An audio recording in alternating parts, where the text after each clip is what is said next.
have our finals ready for you guys. We have Shawn Tang versus Collin Han. Collin's going to be on your screen for you guys. So, fun fact, they just went against each other. So what we're going to be seeing is a revenge match between the two. Shawn told me that he's actually kind of nervous to be on the stream because he hasn't quite figured out the playstyle of his opponent yet. We'll have to see if he can do that now. So we'll see what both trainers have picked up from each other in their last round against each other, and we'll see if the tides will turn for Collin. I don't actually know. I'm guessing Collin won since Shawn was uncertain of himself, but. Alright, so we have both teams up on screen for you. On the left-hand side, Collin with his Snorlax, Tapu Lele, Arcanine, Kartana, Gyarados, and Tapu Koko. And on Shawn's side, we have Tapu Fini, Xurkitree, Mudsdale, Arcanine, Muck, and Porygon 2. So I actually battled Shawn earlier today, and this is a really tough team for me to beat. That combination of just kind of Muck, Fini, and Xurkitree has me really scared. That Xurkitree with really good special attack once you get a couple tail glows off of it. It is a very high-pressure team, and you might recognize it from the last stream as the team that won the Premier Challenge. Shawn is back to try for first place again.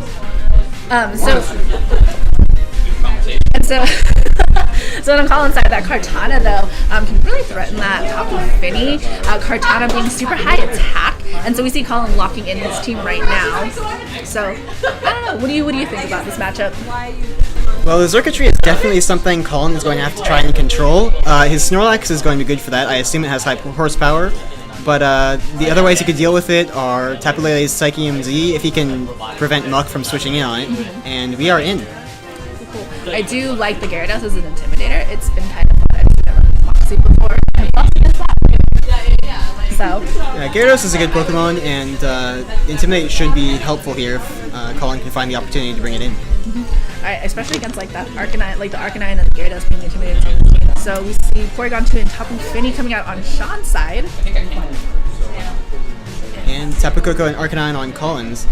So I don't think Collin has much of a way to get rid of the Porygon 2 unless, one of his Pokemon has a Z move and can hit it super hard.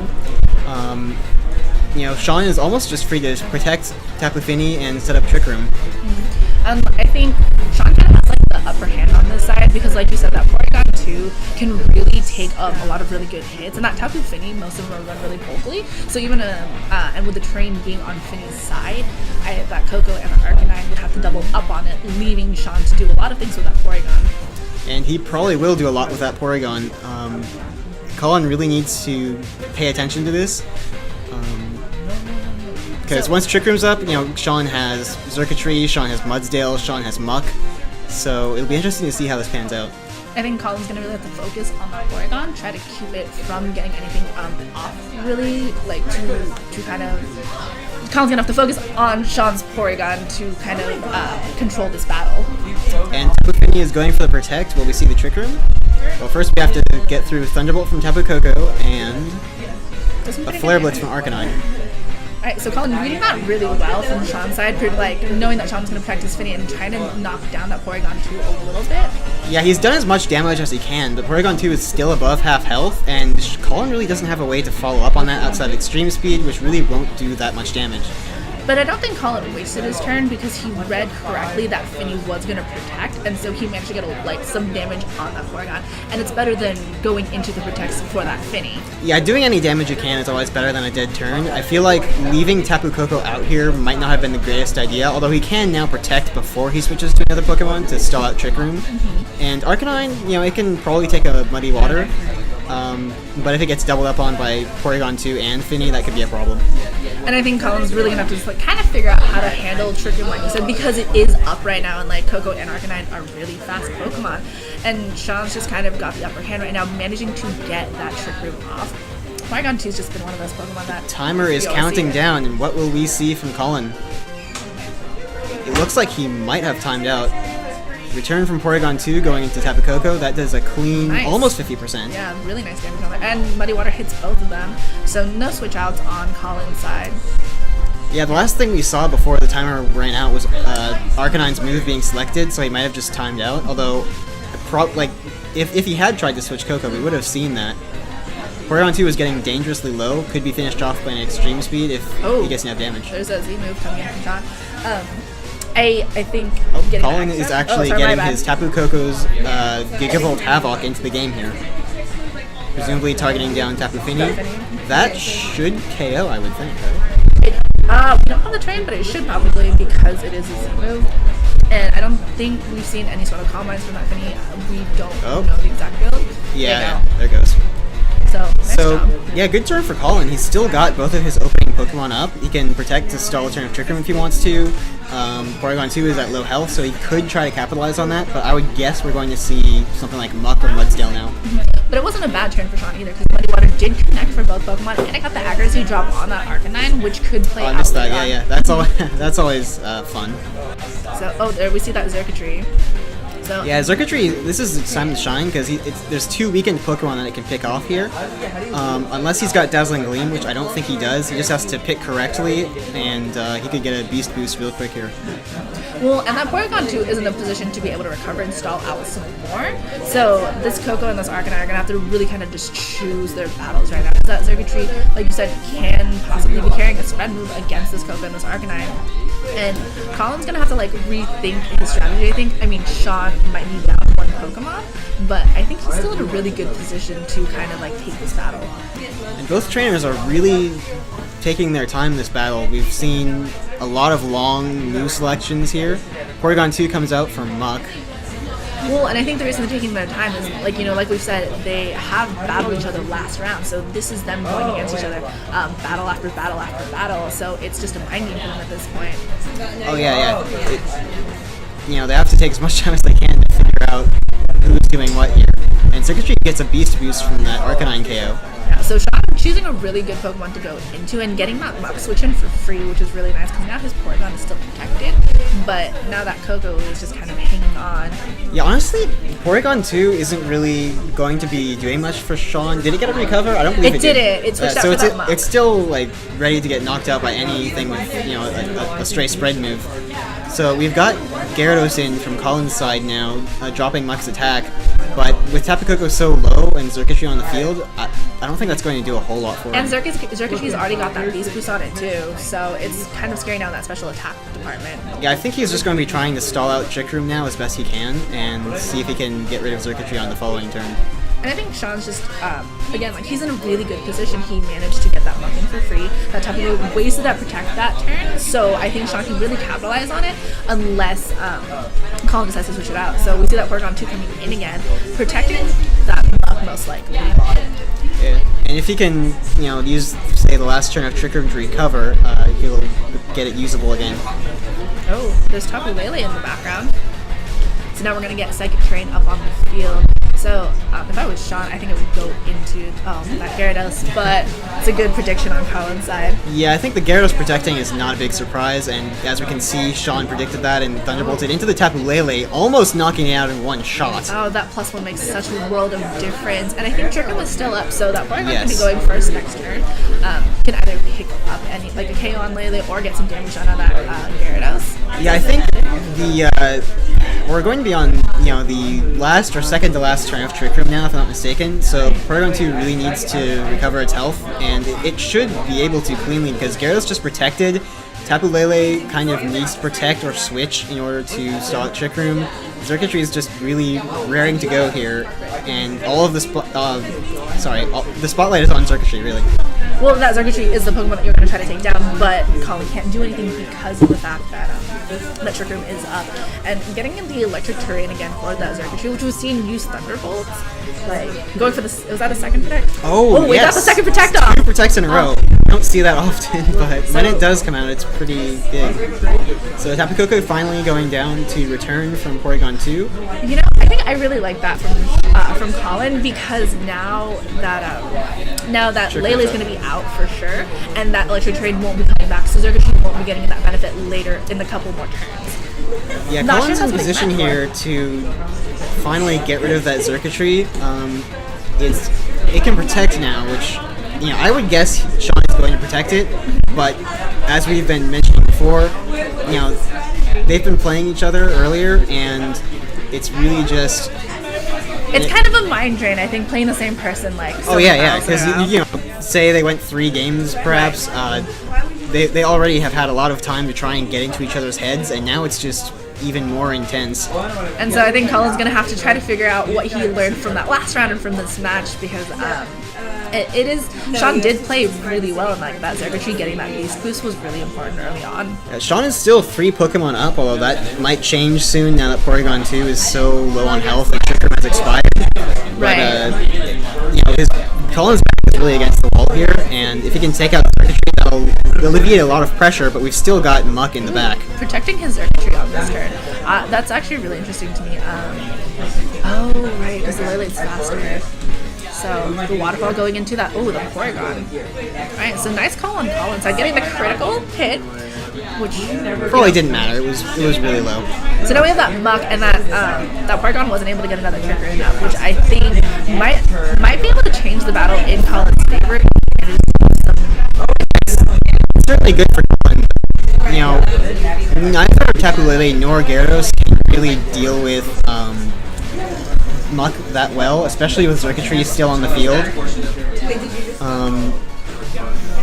So the second going into the circuitry, and we are on terrain, so we'll see how much damage that actually does. That could pick up a knockout, but the stream is frozen for us. It did get the knockout. Tapu Lele is showing its extreme power. It hasn't even used a Z move yet. And it might get the chance as Muck poison jabs into Gyarados. So that's actually super interesting to me. I honestly thought that Shawn had this match. And it was really smart of him, protecting that circuitry last round was really smart. But Trick Room showing that it's super important for Shawn's team to be able to get good damage off of it. So that Porygon 2 going down last turn kind of, I think, upset his entire strategy. The thing I like about Shawn's team is that it's just filled with these massive attackers that can threaten instant knockouts on so many Pokemon. But if you get rid of the Porygon, you can control it a little better, and we're seeing that now with Tapu Lele and Gyarados primed to attack Muck. Well, I think what really helped Collin was the fact that his Gyarados managed to get that second protect off. Absolutely. That was a big one. So Muck's protecting to look for information, I suppose, and there's the Earthquake. As you can see, getting the knock on his own Lele. That's always the roughest part, I think, when you knock out your own Pokemon. Yeah. That's a good prediction on Shawn's part. We'll have to see if it pays off. Muck still has its berry. If it can just get the knockoff or a couple more poison jabs, it might be able to pull through here. So we'll see how much damage Gyarados can do. I don't know. It's pretty close. I thought Shawn had it a couple turns ago, and it just goes to show you that that random number generator is such a huge deal in here. So that's pretty intense, right? All right, so the berry does get procced for Shawn's side.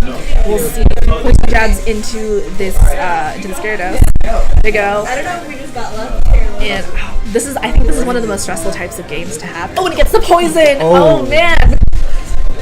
Oh. That looks like it's over. So Shawn picks it up because of that was nice. That was a nice match. Oh my gosh. Well, you get a double protect, and your opponent gets a key status, so it works out in the end, I suppose. I think that was a fun battle because I'm one of those people who sometimes I think battles are decided so close, and this just to show you that things can change in an instant, and it's always really hard to predict. Yeah, this format especially, you really just it feels like every turn is the most important turn. There's so many opportunities to shift the momentum and come back strong, and we'll have to see if Collin can do that in this next game.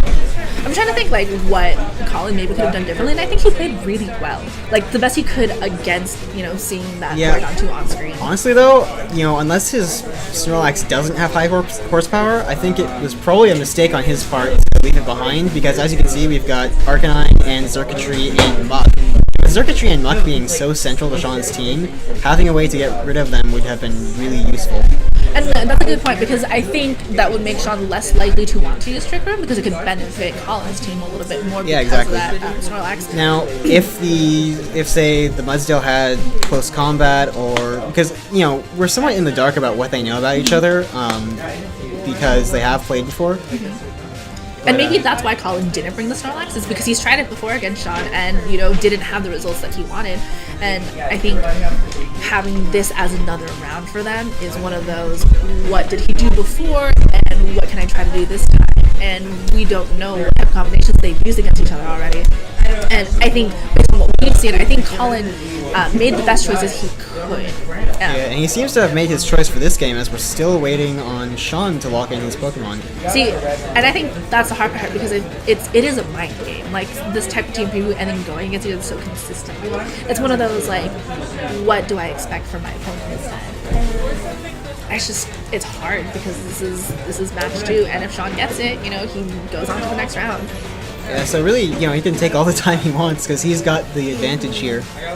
I think he's got a lot more, like, it's a lot more pressure once you go into that game 3, which makes you open to way more mistakes, in my opinion. Yeah. Alright, so here we are, match 2, and we've got the Porygon 2 and the Xurkitree, so nice change over here. Probably, Shawn's probably expecting something to take out the Finny, and there it is, Collin's Kartana.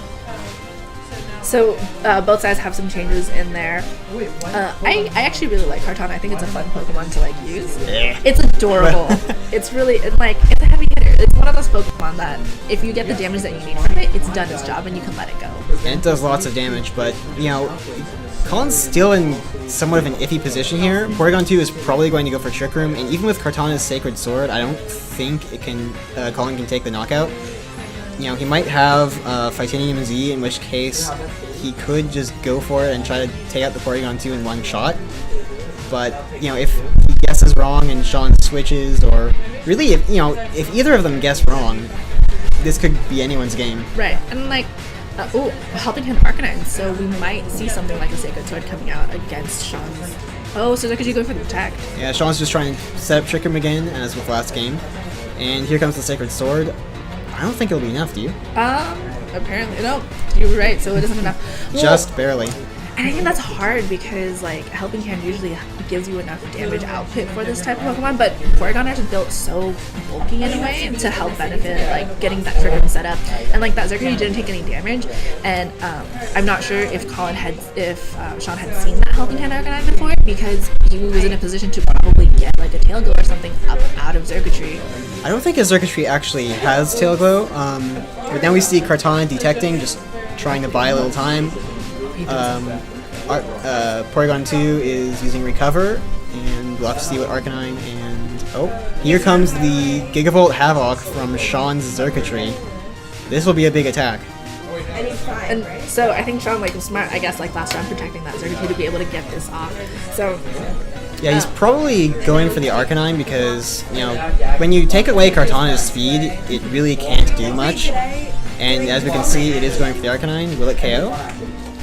And I also think going for the Arcanine is smart because Arcanine has Helping Hand, and Helping Hand makes a world of difference in damage, especially. Yeah, Shawn did just take away what could have been one of Collin's main tools for combating the Trick Room.